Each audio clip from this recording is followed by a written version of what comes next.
रोशन आनंद की गिरफ्तारी का मामला अब एक बार फिर से सुर्खियों में आया हुआ है। जिस कार्रवाई को लेकर बता दें पहले से सवाल उठ रहे थे, उसमें राष्ट्रीय मानवाधिकार आयोग के सख्त रुख ने नया मोड़ ला दिया है। आयोग ने पटना एसएसपी से तय समय में पूरी रिपोर्ट मांगी है। अब सबसे बड़ा सवाल खड़ा होता है कि पुलिस की जांच में ऐसा क्या सामने आएगा जिसे आयोग के सामने स्पष्ट करना होगा। चलिए जानते हैं पूरी खबर की मामला क्या है। नमस्कार, एक न्यूज़ 24 देख रहे हैं आप और मैं हूं अफसर ब्यूटी।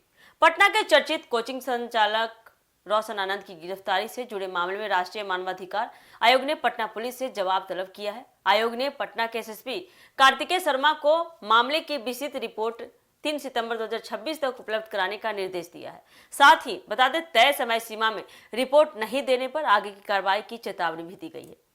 पूरा मामला बता दें पटना के मुसल्लापुर हाट स्थित खान ग्लोबल स्टडीज परिसर में हुई मारपीट, तोड़फोड़ और गोलीबारी की घटना से जुड़ा है। इस घटना के बाद पुलिस ने ज्ञान बिंदु जीएस एकेडमी के निदेशक रोशन आनंद को गिरफ्तार किया था। पुलिस की कार्रवाई के बाद उनकी गिरफ्तारी को लेकर सवाल भी उठाए गए और आरोप लगाया गया कि उन्हें पर्याप्त जांच के बिना मामले में फंसाया गया। हालांकि ये आरोप शिकायत का हिस्सा है और इनके सही या गलत होने का अंतिम फैसला जाँच और कानूनी प्रक्रिया से ही होगा। मामले में ह्यूमन राइट्स अम्ब्रेला फाउंडेशन के चेयरमैन विशाल रंजन दफ्तुआर की ओर से 10 जून को एनएचआरसी में शिकायत दर्ज कराई गई थी। शिकायत में पुलिस की कार्रवाई को एक तरफा बताते हुए निष्पक्ष जांच की मांग की गई थी। शिकायत में रोशन आनंद की गिरफ्तारी की परिस्थितियों और उनके स्वास्थ्य से जुड़े पहलुओं को लेकर भी सवाल उठाए गए थे। इसके बाद एनएचआरसी ने पटना पुलिस से रिपोर्ट मांगी थी। बताया गया है कि पहले पुलिस को 30 जून तक रिपोर्ट देने का निर्देश दिया गया था, लेकिन निर्धारित समय तय रिपोर्ट उपलब्ध नहीं कराई गई। इसके बाद आयोग ने मामले को गंभीरता से लेते हुए अब 3 सितंबर की नई समय सीमा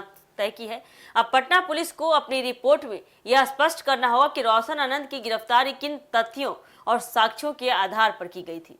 इसके अलावा पुलिस को यह भी बताना होगा कि जांच के दौरान निर्धारित कानूनी प्रक्रिया का पालन हुआ या नहीं हुआ और गिरफ्तारी के समय मानवाधिकार से जुड़े नियमों का ध्यान रखा गया या नहीं रखा गया था। इस मामले में आगे की दिशा काफी हद तक एनएचआरसी को मिलने वाली पुलिस रिपोर्ट पर निर्भर करेगी। अगर तय समय में रिपोर्ट पेश होती है तो आयोग इसके आधार पर आगे की कार्रवाई तय कर सकता है, अगर नहीं होती है तो आगे कुछ भी नहीं। वही रिपोर्ट नहीं देने की स्थिति में आयोग की ओर से और सख्त कदम उठाए जाने की संभावना जताई गई है।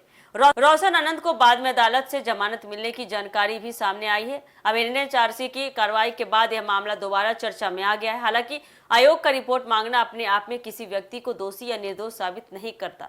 अंतिम स्थिति पुलिस जांच, उपलब्ध साक्ष्यों और न्यायिक प्रक्रिया से ही स्पष्ट होगी। फिलहाल 3 सितंबर 2026 की तारीख इस मामले में बेहद ही अहम है।